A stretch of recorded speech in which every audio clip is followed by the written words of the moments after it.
दोस्तों आज मैं सबसे पहले आपको ये बताना चाहती हूँ कि जो आज हम इडली बनाने जा रहे हैं उसके लिए हम जो डोसे का बैटर होता है, जैसे कि दाल चावल का बैटर होता है, उससे भी हम ये इडली बना सकते हैं। राधे राधे दोस्तों, आज हम बनाने जा रहे हैं इडली, इंस्टेंट इडली। तो चलिए शुरू करते हैं।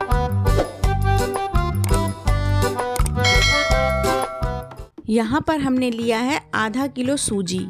आधा किलो सूजी को हम एक बर्तन में डालते हैं और हमने लिया है 100 ग्राम खट्टा दही। तो खट्टे दही को हम इडली में डालेंगे। उसके बाद हम उसमें नमक डालेंगे और नमक डालने के बाद हम उसको अच्छे से मिक्स करेंगे।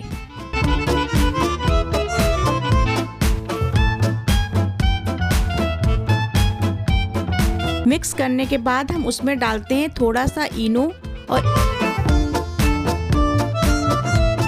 इनो डालने के बाद हम उसमें डालेंगे थोड़ा सा पानी और पानी डालने के बाद उसको ढक देंगे। ढकने के बाद हम उसको 20 मिनट के लिए दोस्तों रख देते हैं। दोस्तों सांभर वाली लिंक आपको दिख रही होगी, जो कि हमने डोसे बनाते समय सांभर बनाया था, आप देख सकते हैं। दोस्तों ये खाली बर्तन नहीं है, इसमें 1 गिलास पानी डला हुआ है। फिर उसके बाद हमें पानी को गर्म करना है।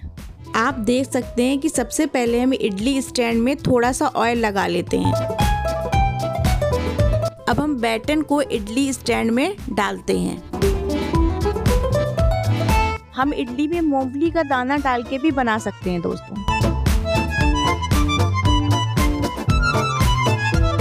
अब आप देखिए कि हमने बैटर को स्टैंड में भर दिया है। भरने के बाद हम उसको भगोने में रखेंगे और रखने के बाद हम उस पर थाली ढक के उसको किसी भारी चीज से दबा देंगे और कम से कम 10 मिनट तक उसको पकाएंगे। तो दोस्तों अब आप देख सकते हैं कि हमारी इडली अच्छी तरह से पक चुकी है और हम उसको बाहर निकालते हैं। निकालने के बाद हम उसको थाली में निकाल के आपको दिखा रहे हैं।